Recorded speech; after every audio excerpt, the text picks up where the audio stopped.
Hello! In front of me I have Garmin Fenix 7X and I'm gonna show you how to change the time on this device. First we need to press and hold the Up/Menu button to open the menu.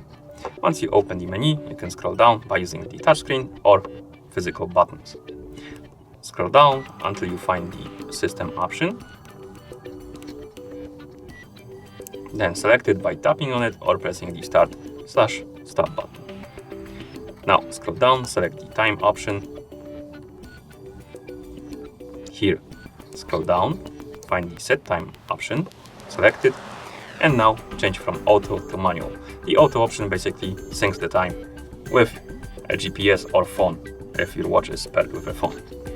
So let's change it to Manual, and now we can scroll down, select the Time option, and here we can adjust the time. Simply use the touchscreen or up and down buttons to set the hours, then jump to minutes by tapping on minutes or pressing the Start/Stop button, adjust the minutes, again jump to PM and AM by tapping on it or pressing the Start/Stop button, and once you're done adjusting that, tap on checkmark to confirm. And that's how you change the time on this device. Once you're done, you can press the back button a couple of times to go to watch face. Thank you for watching. If you found this video helpful, please consider subscribing to our channel and leaving a like on the video.